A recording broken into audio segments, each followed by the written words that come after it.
The price of a mother's obsession to protect her first love's son. My wife pushed my 5-year-old daughter out to be exchanged as a hostage with a murderer. In the end, her crush's son was saved, but my daughter's throat was slit by the killer. The media lauded my wife, Victoria, portraying her as a great kindergarten teacher who would sacrifice her own daughter to protect a student. But when I went to her holding my daughter's urn, her eyes filled with disgust, telling me to stop being so dramatic. The day my daughter Sophia died was her 5th birthday. I had just returned from out of town when I learned that a serial killer had broken into the kindergarten where Sophia attended and Victoria worked. By the time I saw the news report, Sophia had already been rushed to the ICU, her life hanging by a thread. A nurse spoke gravely. "Mr. Harrison, your daughter's throat was cut by the killer. The injury is too severe, and treatment wasn't administered quickly enough. There's nothing more the doctors or we can do." Her voice heavy, she added, "Are there any other relatives? You should call them to come see her one last time." Hearing her words felt like a lightning strike. How could this happen? Just 2 days ago, Sophia was on the phone sweetly asking me to bring back a big mermaid cake and a doll for her birthday, wanting to celebrate with me and Victoria. How could she be dying now? I dropped to my knees before the nurse, my hands shaking uncontrollably. "Impossible. Nurse, please. I'm begging you. Talk to the doctor. Ask him to save my daughter. Let me die instead. Please save my Sophia. My daughter is only 5. How can she die? I can't lose her." Although Victoria was a kindergarten teacher, she was often impatient with our daughter. Sophia, who adored me, was the apple of my eye. "Mr. Harrison, please calm down. Your daughter's injuries are too severe. We truly can't do anything. It would be better for you to spend these last moments with her so she doesn't leave alone," the nurse said. By the end, even the nurse's eyes were red, her voice choked with emotion. My heart ached unbearably, but not wanting Sophia to worry, I quickly wiped away my tears and went to the cold operating table. My 5-year-old daughter lay there, eyes closed, her chubby face pale, her innocent brow tightly furrowed. I thought about how Sophia was usually afraid of even getting a shot. How much pain must she have endured when that knife cut her throat? "Sophia, Daddy's back. Look, Daddy bought you your favorite frozen princess doll. Hold on, sweetie. Daddy will take you for cake later." Hearing my voice, Sophia slowly opened her eyes. She looked at me, perhaps trying to call me Daddy, but no sound came out. Seeing the fear in her eyes and the tears welling up, I quickly comforted her. "Sophia, don't be scared. Your throat is hurt. You can't talk right now. When you get better, you'll be just like before." Sophia nodded, her innocent eyes fixed on me, searching for something. I knew she was looking for Victoria. I quickly dialed Victoria's number, but she kept hanging up. After several tries, Victoria finally answered. Before I could speak, her impatient voice came through the phone. "James, will you ever stop? Don't you know what happened to Marcus? He was held hostage by that damn serial killer, and now he's traumatized. I'm with him at counseling." Victoria's words felt incredibly ironic. Our daughter lay dying on an operating table after having her throat slit, and Victoria was comforting her unharmed crush's son through a counseling session. Outside the operating room, I had already seen the video footage from the kindergarten incident. What I could never have imagined was that after the killer slit Sophia's throat and was shot dead, Victoria's first instinct wasn't to check on her daughter lying in a pool of blood, but to tightly hug the frightened Marcus, comforting him. Because of this, the critically injured Sophia didn't receive immediate aid. Only when a nurse noticed her was she carried onto the ambulance, delaying the crucial window for rescue. I glanced at the weakening Sophia and stepped outside the operating room to call Victoria again. To hell with the counseling. "Victoria, are you even Sophia's mother? Sophia is in the operating room right now. The doctor says she doesn't have long. He said you should come see her one last time. Victoria, our daughter wants to see you. Please come quickly." My voice couldn't help but carry a pleading tone by the end. I couldn't bear the thought of my daughter dying without seeing her mother. But Victoria's voice on the other end grew even more impatient. "James, can you stop being so selfish? Always trying to get my attention with things like this. I'm Marcus's teacher. He's traumatized. Of course, I need to be with him for counseling right now." With that, Victoria hung up, fearing I'd call again. She turned off her phone. At that moment, my heart turned completely cold. Desperately, I walked back into the operating room. But as I approached Sophia's bed, I forced a relaxed smile onto my face. I held Sophia's hand, which was growing colder, and met her innocent gaze. "It's okay, Sophia. Mommy's caught up with something right now. She can't come back just yet. Little Sophia nodded from her bed, but my eyes couldn't help but redden. My daughter was only 5, always so obedient. How could she suffer such a horrific fate? Sophia tried to speak. Watching her lip movements, I struggled to understand what she wanted to say. She was asking me, "Daddy, I was scared of the bad man too. Why did Mommy make me go save Marcus? Daddy, I didn't want to save Marcus at all. I want to go home. Daddy, it hurts so much." Seeing what she was saying, I almost broke down completely. I had thought sending Sophia to the kindergarten where Victoria taught meant she, as her mother, could look after her better. Who knew Victoria could be so cruel, willing to sacrifice her own daughter for Richard's son? Sophia's small hands struggled to point towards her pants pocket. I quickly wiped my eyes and took out a bracelet she had woven herself. It had little bells and crystals, the kind little girls love. I watched her struggle to form words with her lips. I understood she wanted to give it to her mother. I felt both heartbroken and furious. At that moment, I truly understood not every woman deserves to be called a mother. Richard was Victoria's college crush, her heartthrob. She had fawned over him for 6 years without winning him over. Finally giving up, she married me through an arrangement by her parents. I only learned about this after we were married. Normally, Victoria's past was none of my business, but a few years ago, Richard's wife passed away from an illness. Richard moved back to Portland with his son. The moment Victoria saw her college crush again, she immediately latched onto him. She treated Richard's son, Marcus, almost better than her own daughter. She always told Sophia and me that Marcus was pitiful, having lost his mother young, and that we should take care of him and let him have his way. But now, endless hatred festered inside me. It was one thing for her to shamelessly dote on Richard and his son, but how dare she harm Sophia like this because of Marcus? Was Richard's son's life precious, while my daughter's wasn't? "Daddy, I want cake!" Sophia suddenly rasped out, using all her strength. Her face grew even paler. I saw the gauze wrapped around her neck begin to seep blood and panicked. "Sophia, wait. Daddy will go get the cake right now." I rushed out of the operating room and grabbed the mermaid cake I had bought for Sophia from a chair in the family waiting area. But when I returned to her bedside, Sophia's small body lay still on the bed, her face pale, no longer breathing. At that moment, the tears I'd been holding back finally burst forth. "Sophia, wake up. Wake up and look at Daddy. Daddy bought you your favorite mermaid cake. You didn't even have a bite." Looking at Sophia's neck, I remembered her words. "Daddy, it hurts so much." I suddenly felt stunned and murmured, holding Sophia's already cold body tightly. "It's good she's asleep. If she's asleep, my Sophia won't hurt anymore." At the funeral home, I watched as Sophia's body was pushed into the cremator. No matter how many messages I sent Victoria, telling her our daughter was about to be cremated, they all vanished without a trace. I sat on the cold floor of the funeral home, clutching Sophia's ashes, finally filled with immense regret. If I had known Victoria could be so heartless towards her own daughter, I never would have married her. Holding Sophia's urn, I went to Richard's house. The door opened and sure enough, Victoria was there. Seeing me, her expression turned sour as if looking at some kind of burden. She didn't even notice the urn in my hands. "What are you doing here?" "I told you I'll come back once Marcus has calmed down." "Huh. Wait for Marcus to calm down." "Victoria, Sophia's dead." "Do you know that?" I asked through gritted teeth. Sophia was only 5. You know how timid she was? How scared of pain? How could you push your own daughter towards a murderer as a hostage? Victoria's eyes darted away. Just then Richard walked up beside her. "James, it's you. Didn't the media say Sophia was out of danger now? Besides, don't blame Victoria. She was trying to protect Marcus. She thought since Sophia was a girl so cute, maybe the killer wouldn't have the heart to hurt her." Richard's shameless words made my fists clench. I carefully placed Sophia's urn down and lunged at Richard, raining furious punches down on him. Richard was no match for me. I couldn't accept it.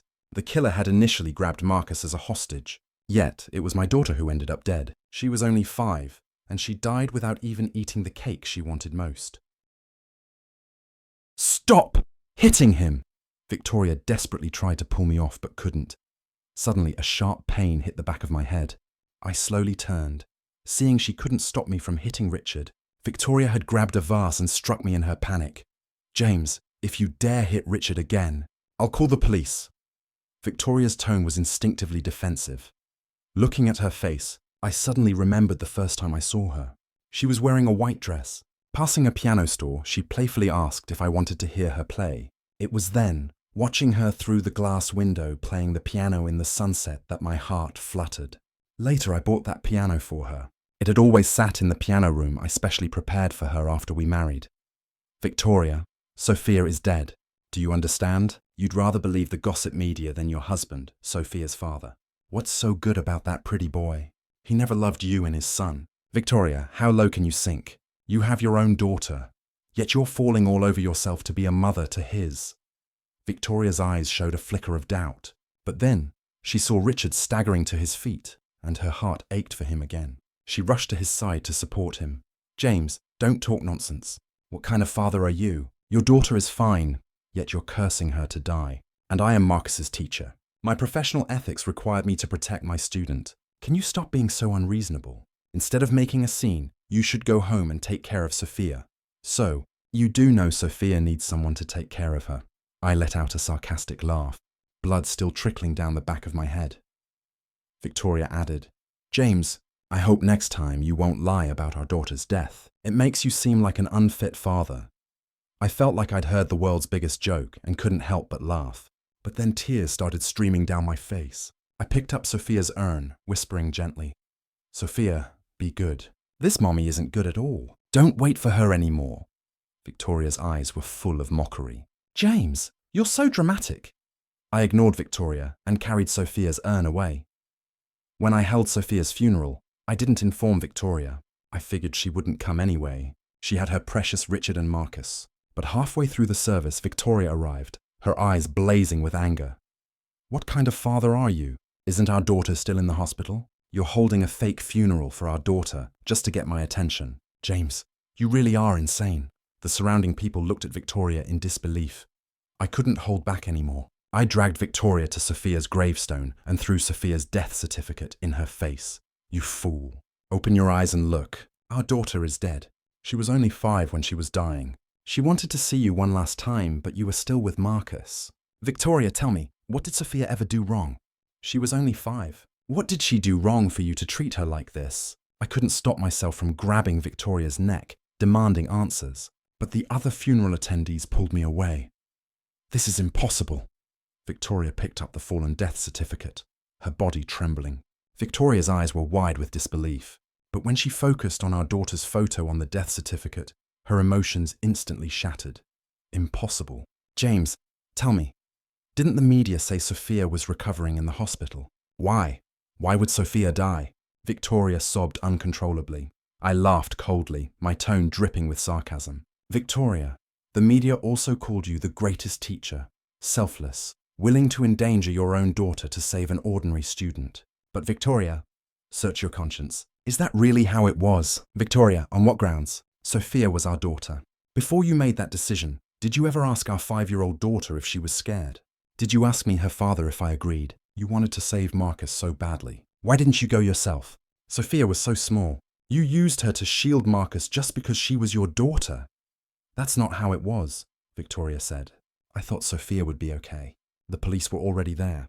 I just thought Marcus has been frail since he was little. He can't handle being frightened. That's why I suggested exchanging hostages to the killer.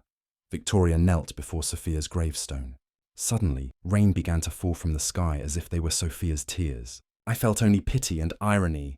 Victoria, you knew that man was a murderer. How could you gamble with your own daughter's life? Marcus's life matters, but Sophia's doesn't. If things hadn't gone wrong, that day should have been Sophia's 5th birthday. But now she's just ashes sleeping here. I'm sorry, Sophia, Victoria said. Mommy's sorry. If Mommy knew this would happen, I would have come to the hospital sooner to see you. Victoria's face was streaked with tears. She tremblingly caressed Sophia's name on the gravestone. Sophia, don't play jokes on Mommy. Sophia, Mommy was wrong. Mommy's not human. If I had known you would die, Mommy would rather have died herself than let anything happen to my child. Seeing Victoria acting so desperately grief-stricken before Sophia's grave now, I just found it laughable. Our daughter was already dead. What use were her words now? All right, Victoria, Sophia is already gone. You don't need to put on this act anymore. Let's get divorced. Hearing this, Victoria suddenly scrambled on her knees towards me, clutching my legs, her eyes filled with tears. No, don't, James. I don't want a divorce. James, I know I was wrong. I raised my hand, wanting to slap Victoria, but remembering we were at Sophia's grave, I held back. My eyes were red-rimmed. Don't say any more. If I had known you would brainlessly cause Sophia's death, I would have divorced you long ago. Then maybe Sophia wouldn't have died. I took the colourful woven bracelet from my pocket and handed it to Victoria. This must have been in Sophia's pocket before the incident. Even as she was dying, she was thinking about giving it to you. But before she died, she couldn't even see her own mother. She could only entrust it to me, her father, to give to you. Victoria, you must be very happy now, right? Finally completely rid of Sophia. You never liked her since she was little. Victoria took the bracelet with trembling hands. The little bell on it chimed crisply. She released my legs, clutched the bracelet tightly, and suddenly burst into loud wails. But things had already reached this point. Her regret was nothing more than crocodile tears to me. Victoria refused to divorce, so I filed a lawsuit against her. After Sophia's death, I was utterly disgusted with Victoria. Once the news of Sophia's death spread, the media began lavishly praising Victoria's greatness as a teacher. I found it laughable. They focused on Victoria's greatness as a teacher, but forgot that my daughter was 5 years old with her own rights as a citizen. Just because her mother was a teacher, did she have to be pushed towards death when danger arose? I had no intention of letting Victoria and Richard off the hook. That despicable pair had to pay the price for my daughter's death. After filing for divorce, I smashed the piano and threw all of Victoria's belongings out. With nowhere else to go, Victoria simply moved in with Richard and Marcus. Richard seized the opportunity to leak the news to the media that I was divorcing Victoria because of our daughter's death. Consequently, social media platforms were flooded with voices condemning my lack of understanding. Isn't this James Guy, a company CEO? How can he be so insensitive? Victoria is so great, yet he wants to divorce her. Exactly. Victoria is already suffering from losing her daughter. As her husband, instead of comforting her, he's kicking her while she's down. Can't he understand her situation? He's demanding she leave with nothing. He's not a real man.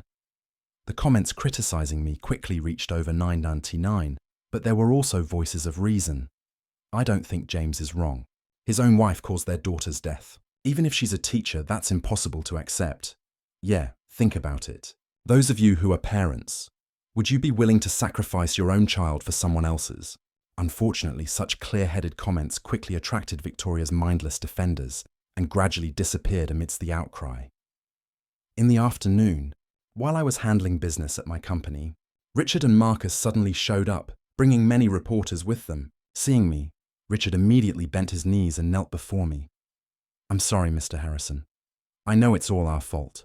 Today I brought my son here to apologize to you. Please blame anything on me and my son. Don't blame Miss Victoria, Richard nudged Marcus, who immediately spoke up.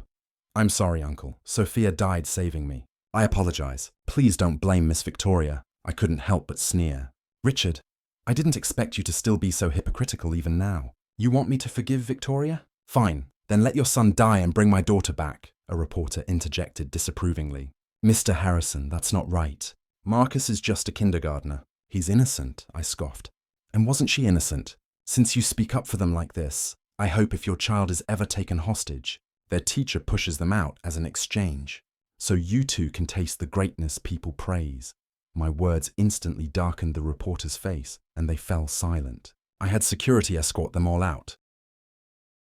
Seeing my insistence on divorce, Victoria started posting long apologies on her social media, reminiscing about the details of our relationship. But she didn't know I was completely repulsed by her. Just thinking about how I could have lost my mind and fallen for a woman like her sometimes made me feel sick. Throughout our marriage, she treated Richard's house like her home and our home like a hotel. If Richard's son Marcus had a fever, she'd fret like crazy. If Sophia had a fever, getting her to pour a glass of warm water was considered good. I also came from a divorced family. All these years, if it weren't for wanting to give my daughter a stable home, I would have divorced this fickle woman long ago. I never expected my indecisiveness would lead to my daughter's death. I scrolled through Victoria's long post, seeing her fans telling teacher Victoria not to be so desperate. Then I posted my own article online titled 6 Years of Unrequited Obsession. In it, I detailed Victoria's past with Richard, including intimate photos from their college days. I even included a recent video I had taken of Victoria and Richard kissing by a window at night. Along with it, I attached a recording from my 5-year-old daughter. The recording toy was something Sophia had pestered me to buy her during the new year. She called it her secret-keeping bunny, saying she would tell it all her secrets. I never thought it would become the key evidence that brought down Victoria and Richard. The recording contained Sophia's sweet voice. Today is April 3rd. It's so dark outside. Daddy's not home. There's really loud thunder. Mommy said Marcus is scared, so she ran over to Marcus's house to stay with him. Little bunny, why do you think Mommy doesn't like Sophia? Is it because Sophia isn't as well behaved as Marcus? Mommy doesn't remember. I'm really scared of thunder too. Today is Sunday in May. Mr. Sun came out today, but I'm not happy at all because today Marcus snatched the hair clip Mommy gave me and he hit me. But Mommy just said I was being petty. Today is Friday. Little bunny, Sophia is so happy. Today is my 5th birthday. Daddy and Mommy are both going to celebrate with me. They're going to buy me a yummy mermaid cake and a frozen princess doll too. Oh, little bunny, I'll tell you a secret, but you can't tell anyone, okay? I made a really pretty bracelet, and I plan to give it to Mommy for her birthday. My good friend Charlotte said she made a bracelet like that for her mom, and her mom really liked her afterward and called her treasure. Little bunny, I want to be Mommy's treasure too. Listening to my daughter's innocent voice from the toy rabbit, my heart twisted as if pierced by a knife. I posted the audio online. My young daughter craved her mother's love so desperately, yet I, her father, had never taught her that not all mothers are the same. The recording instantly caused an uproar among the public. Those fans who had supported Victoria as the selfless teacher, upon learning she had sacrificed her own daughter for her crush's son, immediately turned on her with a torrent of curses. The internet is a double-edged sword. It could lift Victoria to the heavens, and it could also trample her into the mud. To avoid being affected, the kindergarten quickly issued a statement firing Victoria. Victoria and Richard instantly became social pariahs. What surprised me was that even at this stage, Richard's feelings for Victoria seemed to deepen. When Victoria came to see me then, she still had flecks of rotten egg on her, reeking of a foul smell. James, I know I was wrong. Can you forgive me? Victoria looked at me, her eyes red-rimmed. I promise I'll never see Richard and Marcus again. I had heard this promise countless times before, but this time I was thoroughly tired of it. Victoria, you still don't understand. The person you wronged isn't me, it's Sophia. Do you like that bracelet? After seeing it, maybe you'll like Sophia a little more. Maybe you'll remember when you pushed her out as a hostage. She was your 5-year-old daughter. Victoria, your own values are fundamentally warped. You don't deserve to be a teacher, and you don't deserve to be a mother. I questioned Victoria step by step. Victoria clutched her head. No, James, don't say any more. I really know I was wrong. I regret it so much. I pushed Victoria out the door. Victoria, your regret won't bring my daughter back. With that, I coldly shut the door. Victoria's painful cries came from outside, but my heart only grew colder. What she was suffering now was nothing compared to the pain Sophia endured before her death. I went into the study and picked up a photo of Sophia taken when she was 3, hugging a dog. Back then, Sophia was chubby like a little dumpling, chasing the dog, saying she wanted a pony ride. I suddenly remembered how Sophia had constantly asked me to take her to ride the carousel at an amusement park. My heart ached, as if cut by a knife. If only I had known what would happen to Sophia. I should have taken time off work sooner to take her to the park. The next morning, I woke up to a text message from an unknown number. I'm sorry, James. Richard and I got married. I've already lost everything. I can't lose him too. Lying in bed, I picked up Sophia's photo. My eyes reddened. I raised my hand and stroked Sophia's smiling face. Sophia, she doesn't deserve to be your mother. Don't like her anymore. Victoria and Richard got married amidst a storm of public condemnation, seemingly finding solace in shared misery. Victoria, believing her years of devotion had finally earned Richard's love, started hiding at home to avoid people's judgmental looks. She spent her days serving Richard and Marcus, doing chores, completely reduced to the kind of housewife she once looked down upon. Her hands, once meticulously cared for playing the piano, gradually became red and rough from endless housework. Having lost everything, Victoria clung to Richard as her only pillar of support. Unfortunately, she had chosen the wrong person. I had hired someone to investigate Richard. Although he appeared refined and gentlemanly, he had an extremely strong tendency towards domestic violence. He had severely beaten Marcus's mother, even when she was newly pregnant. After Marcus was born, Richard stopped hiding his true nature and subjected her to even more vicious beatings. Marcus's mother hadn't died of illness. She had run away because she couldn't stand the abuse. Richard had married Victoria solely to get his hands on the property her parents had left her. The irony was that Victoria had fallen into Richard's trap without realizing it. Still believing this abusive man was her redemption, Richard was already a compulsive gambler. With some subtle guidance from people I hired, he quickly became addicted to gambling in underground dens. He would come home and demand money from Victoria. If she refused, he would violently beat her, knowing that now, besides relying on him, nobody else would want her. When Victoria was covered in bruises, Marcus, the boy she had genuinely doted on, would either watch indifferently or even cheer his father on.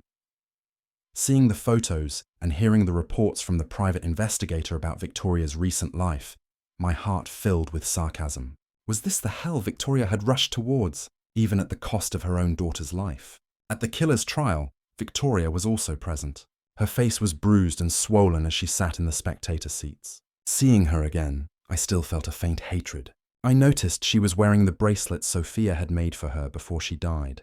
A child's love for their mother is always the most selfless. But Victoria had betrayed her daughter's love. Halfway through the trial, Victoria became emotionally agitated and suddenly stood up, pointing at the serial killer and shouting, "You animal! Are you even human? My daughter was only 5. How could you bring yourself to harm her?"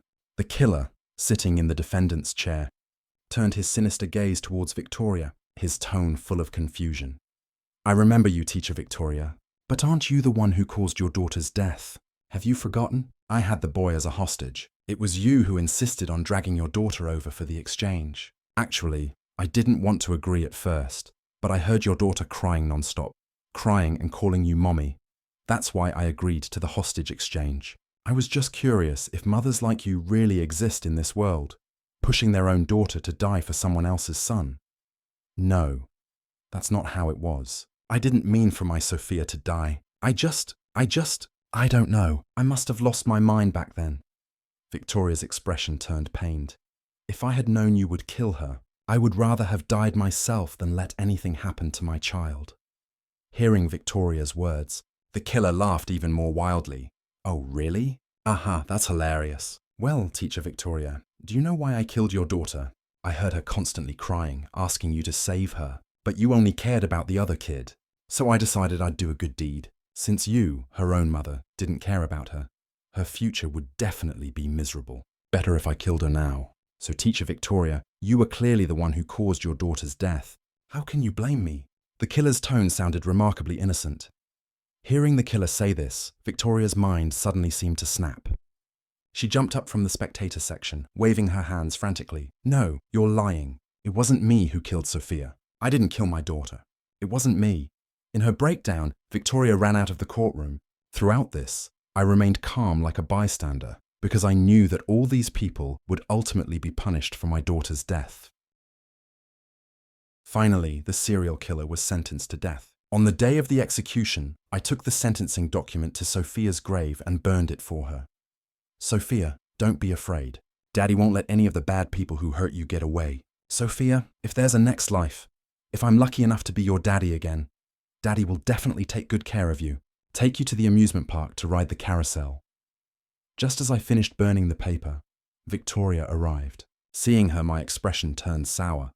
"What are you doing here again, Victoria? If you have even a shred of guilt, don't come here and disturb our daughter." Seeing my cold expression, Victoria's face instantly turned deathly pale. Her eyes became vacant and she started muttering almost to herself. "James, do you know? These days I often dream of Sophia. Her neck is bleeding so much and she tells me, 'Mommy, it hurts so much.' But when I chase after her, wanting to hold her in my arms, her little body just suddenly disappears. I truly regret everything. I had the most well-behaved, obedient daughter, the best husband, the most perfect family, but I destroyed it all. I felt a surge of impatience. Enough, Victoria. Don't say any more. Sophia always saw you as her pride. I always heard her telling other kids, 'My mommy is a teacher. She's super awesome.' But when danger came, when she was pushed towards the bad guy by the mother she adored most. How desperate must she have been? I'm sorry, Sophia. I wasn't a good mother, Victoria said. She took out a broken bracelet. This was the last memento you left for Mommy. But even this simple thing was destroyed by that father and son. Mommy is useless. I didn't protect you well. I can't hold on to anything. I curled my lips sarcastically. Victoria, don't say that. At least you protected Marcus very well, didn't you? Though, when you were being beaten, wasn't he cheering his dad on? I spoke sarcastically, aiming every word to stab Victoria's heart. I'm sorry, Victoria said, then suddenly picked up a dagger and moved to cut her own throat. I reacted instantly, stopping her. What are you doing, Victoria? James, don't stop me. I'm the one who deserves to die most. Victoria's eyes were filled with a determination to die. Enough, Victoria. You already caused Sophia's death. Do you want her to have no peace even after she's gone? Sophia thought of you even as she died. Do you want her to see her mother's horrifying death by slitting her throat after she's gone? My words seemed to make Victoria calm down. The dagger fell from her hand onto the ground and she collapsed, tears falling like rain. Suddenly, the sound of police sirens echoed around the cemetery. I felt puzzled. Victoria, however, appeared remarkably calm, her eyes full of despair. I poisoned Richard and Marcus, the big beast and the little beast. Beating me was one thing, but they broke the bracelet Sophia gave me. They deserved to die. Hearing this, my heart filled with mixed emotions. If only things hadn't come to this. If only Victoria had realized sooner, stopped being obsessed with such a rotten person. Maybe Sophia wouldn't have died. The police approached Victoria and put her in handcuffs. Before being led away, she asked the officers for a moment. She cut the cake she had brought and placed a slice before Sophia's gravestone. Sophia, Mommy let you down, but please believe Mommy loves you. You'll always be Mommy's treasure. After saying this, she stood up handcuffed, escorted by the police. As she brushed past me near Sophia's grave, her expression was calm. She quietly dropped a single phrase. I'm sorry. My face remained cold. I didn't respond. I watched until the police car drove away. Looking at the innocent smile on Sophia's face on the gravestone, I finally felt a sense of complete closure. I turned, got in my car and drove away, leaving the cemetery behind. Our paths finally diverged completely,